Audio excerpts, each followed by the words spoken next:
When a wealthy man walks into a tiny watch shop, he doesn't expect a single sentence to stop his world and remind him of everything he left behind. Rain fell gently on the cobblestone streets of the old district as Ethan Caldwell, a successful investment tycoon, stepped out of his sleek black car.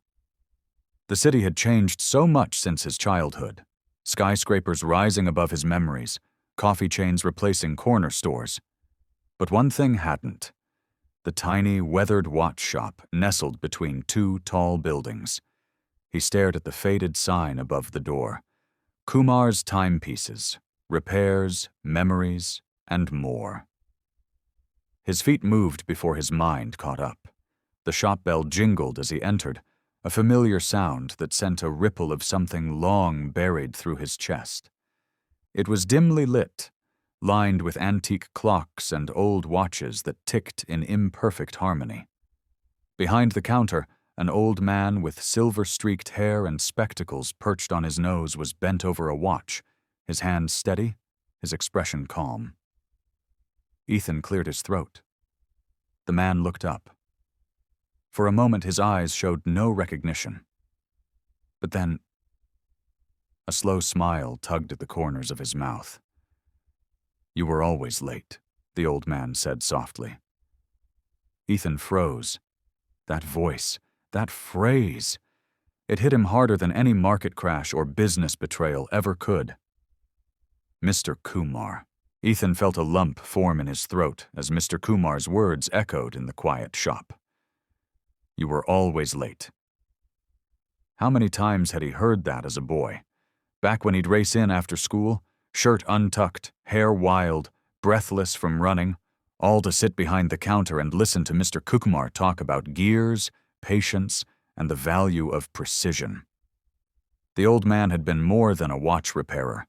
He had been Ethan's refuge during the storm of his childhood. Ethan stepped closer, eyes scanning the shop. It looked exactly the same. Dust motes danced in the sunlight, filtering through the blinds. Tools neatly arranged. The same ticking clock on the wall, still slightly off-beat. "I can't believe this place is still here," Ethan said, voice softer than usual. Mr. Kumar chuckled, sitting back on his stool. "Time has a strange way of moving, Ethan. It doesn't always rush forward like people think. Sometimes it waits for us to catch up." That single sentence unraveled Ethan, because for years he hadn't looked back. Not once, not after the scholarship that took him away, not after the job offers, the promotions, the wealth. He never wrote, never visited. And yet here was Mr. Kumar, exactly where he'd left him. "I never came back," Ethan murmured, eyes downcast. "But you did," Mr. Kumar said, gently placing the repaired watch in its case. "And that's what matters now." Suddenly, a sharp ticking caught Ethan's attention. On a side shelf sat a familiar object, a broken pocket watch his father had once owned, shattered during a fight the night Ethan left home. "I left that with you," Ethan whispered. Mr. Kumar nodded. "You said you'd come back for it." Tears stung the corners of Ethan's eyes. The watch had waited. Mr. Kumar had waited. And now, as a successful man who'd conquered the world, he realized the only victory that mattered was the one waiting in this small, quiet shop. Ethan sat across from Mr. Kumar, the broken pocket watch resting between them like a bridge between two distant lives. The gentle ticking of clocks filled the silence, but Ethan's thoughts were louder. Regret, guilt, and something else he hadn't felt in a long time. Peace. "I remember you used to fix watches for free if the person couldn't pay," Ethan said, brushing his fingers across the scratched surface of the old watch. Mr. Kumar gave a quiet laugh. "Time belongs to everyone, Ethan, not just the rich." That sentence struck harder than Ethan expected. He had spent years chasing time, deadlines, meetings, contracts, while forgetting the moments that truly shaped him. And this man, in his old shop, had lived with dignity and kindness, asking for nothing in return. "Why didn't you ever reach out?" Ethan asked. "You were meant for more. I didn't want to hold you back." Mr. Kumar's smile was gentle, but his eyes betrayed a flicker of sadness. "I watched your interviews, read about your buildings. I was proud." Ethan's voice broke. "I wouldn't have become anything if it weren't for you." And then, a pause. Ethan reached into his jacket pocket and pulled out a folded document. "This is the deed to the new building across town. I had it registered in your name." Mr. Kumar blinked, confused. "Ethan, I don't need—" "It's not charity," Ethan said quickly. "It's recognition. That building will be your new shop, fully paid, rent-free for life, with your name on the front. Kumar Timepieces." Mr. Kumar stared at him in stunned silence. For the first time, his hands trembled. "Why would you do this?"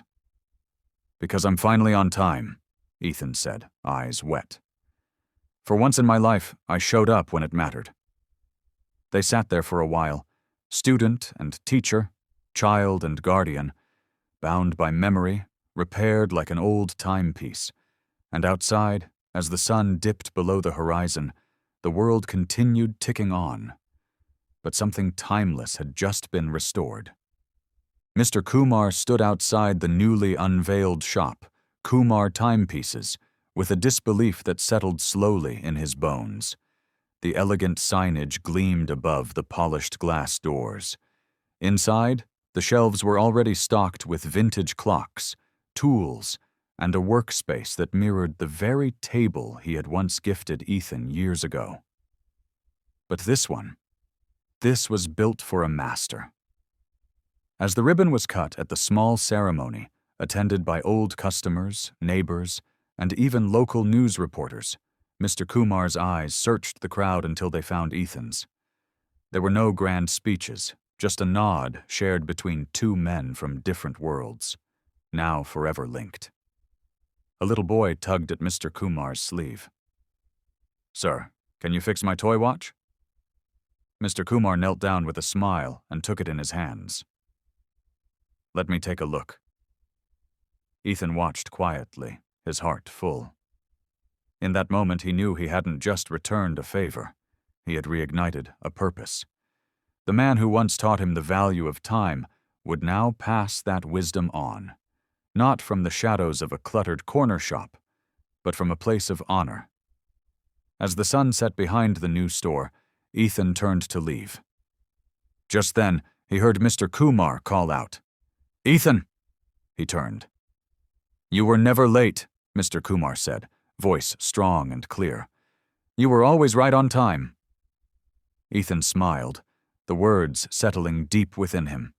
And as he walked away, the soft chime of a repaired clock echoed behind him, steady, timeless, and full of meaning.